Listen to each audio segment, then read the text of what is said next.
Hay historias que no deberían ser contadas, pero alguien tiene que hacerlo. En este canal, las palabras son más que relatos, son advertencias. Bienvenidos a Sector Nocturno. Aquí, cada historia te llevará al límite. Y tal vez no regreses igual. ¿Estás preparado para escuchar lo que nadie más se atreve a contar? Comencemos. La noche eterna de la Cueva de los Susurros. En las montañas del estado de Oaxaca, México, cerca del pueblo de San Juan Mixtepec, se encuentra una cueva oculta entre la espesura de la selva oaxaqueña. Conocida localmente como la Cueva de los Susurros, este lugar ha sido tema de leyendas por más de un siglo. Lo que comenzó como una atracción turística poco conocida, se convirtió en un misterio inexplicable tras una desaparición masiva en 1984 que conmocionó al país. Una expedición de 5 jóvenes universitarios y su profesor decidieron explorarla durante un viaje de investigación antropológica. Solo uno regresó, y no fue el mismo. Lo que vivieron dentro de esa cueva no tiene explicación lógica, ni científica, ni espiritual. Testimonios, grabaciones, diarios encontrados y reportes oficiales confirman que algo los acechó dentro de las profundidades. Este relato está basado en hechos reales documentados, testimonios de sobrevivientes, investigaciones gubernamentales y registros médicos de los afectados. Esta es la historia de cómo 5 personas entraron a una cueva, y solo una salió viva. Pero quizás su cuerpo sí volvió, pero su alma no. El año era 1984. En el marco de un proyecto de investigación de la Universidad Nacional Autónoma de México, UNAM, un grupo de estudiantes de antropología y su profesor titular, el doctor Alfonso Vargas, decidieron estudiar los mitos locales relacionados con sitios arqueológicos en el sur del país. Entre los lugares seleccionados para visitar estaba una cueva semi-olvidada en la región de los valles centrales de Oaxaca, muy cerca del poblado de San Juan Mixtepec. Según los ancianos del lugar, aquella cueva había sido utilizada por tribus mixtecas prehispánicas para rituales de iniciación espiritual. Sin embargo, desde hace generaciones, nadie osaba acercarse a ella.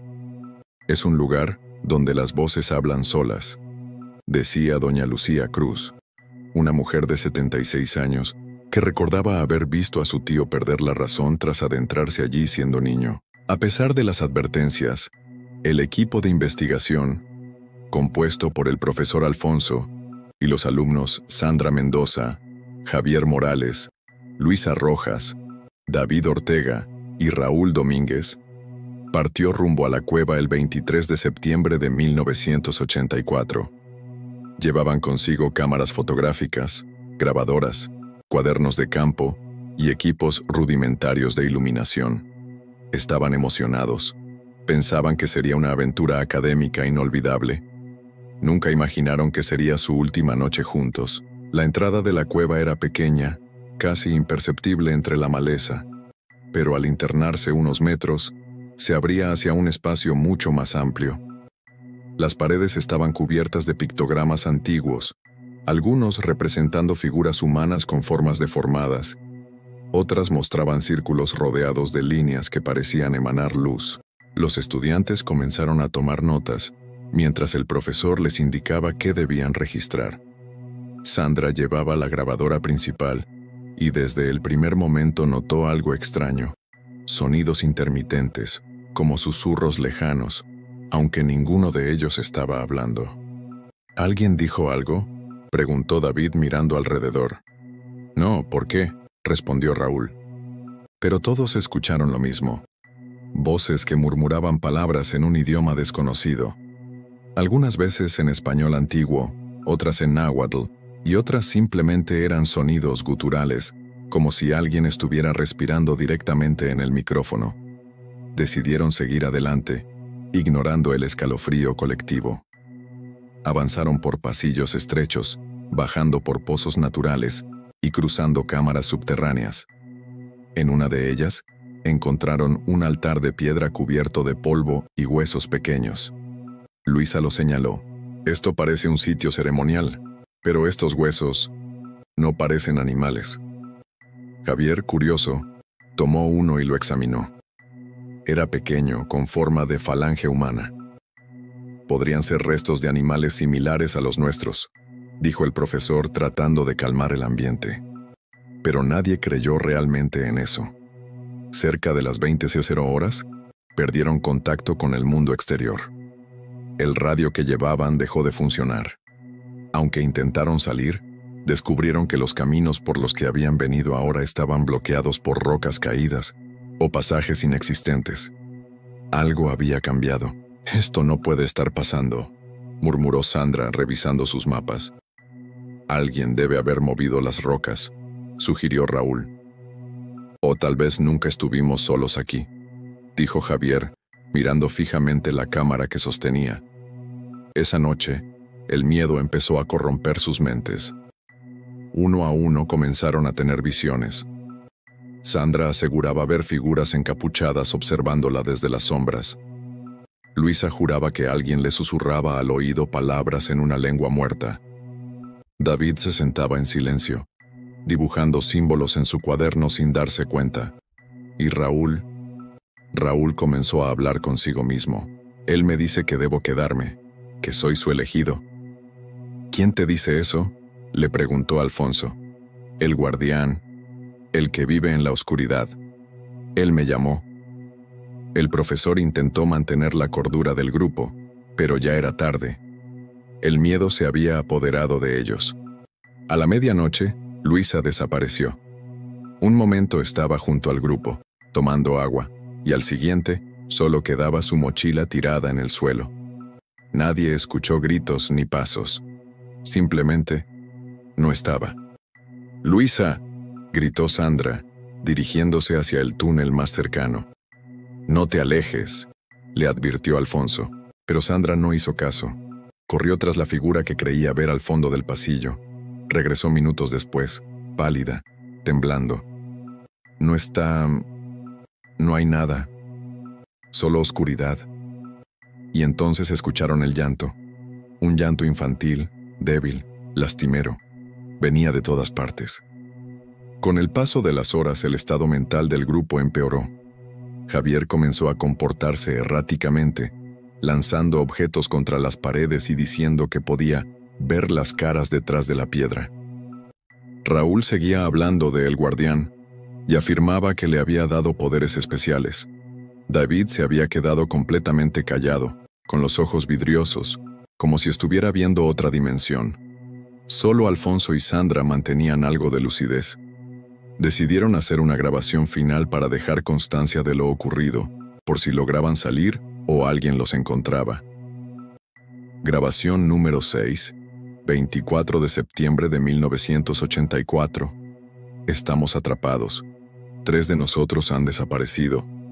No sabemos cómo, no sabemos quién nos persigue, pero no es humano. No es normal. Sandra lloraba mientras hablaba. «Por favor, si alguien encuentra esto, avisen a nuestras familias, y que nadie entre aquí. Nadie. Jamás». Un ruido fuerte interrumpió la grabación. Gritos, forcejeo, ruido de algo rompiéndose. Después, silencio. 2 días después, el 26 de septiembre, un grupo de rescate organizado por las autoridades locales llegó al lugar tras recibir una llamada anónima. Habían recibido una carta escrita a mano, sin firma, que decía: «Encuentren a los que están bajo tierra antes de que sea demasiado tarde». Lo que encontraron fue aterrador. 5 cuerpos mutilados en posiciones grotescas, como si hubieran sido arrastrados por las paredes.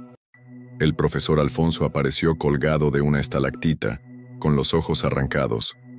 Sandra Mendoza estaba viva, pero en un estado catatónico total.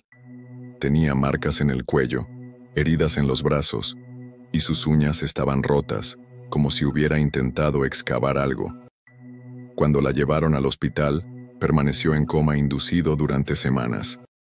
Al despertar apenas podía hablar, solo repetía una frase: «Él sigue allí, espera, llama, viene». Durante los meses siguientes, Sandra fue sometida a múltiples exámenes psicológicos. Los médicos concluyeron que había sufrido un trauma severo posiblemente inducido por alucinaciones causadas por gases naturales presentes en la cueva. Pero había pruebas que contradecían esta hipótesis: las grabaciones, los diarios, las fotos, e incluso los análisis forenses de los cuerpos, que mostraban signos de estrangulamiento y fracturas imposibles de realizar por una persona sola. Tras el incidente, el gobierno mexicano declaró la zona inhabitable y selló la entrada de la cueva con bloques de cemento y barreras metálicas. Se prohibió cualquier acceso civil y militar al lugar. Sin embargo, en los años siguientes, varios curiosos y cazadores de lo paranormal intentaron entrar. Algunos desaparecieron. Otros regresaron con historias horripilantes. Un grupo de investigadores españoles que intentó acceder en 1992 publicó un informe detallado. En él describían fenómenos inexplicables: luces en movimiento, cambios bruscos de temperatura, apariciones fugaces y voces susurrantes que pronunciaban los nombres de los visitantes antes de que se los dijeran.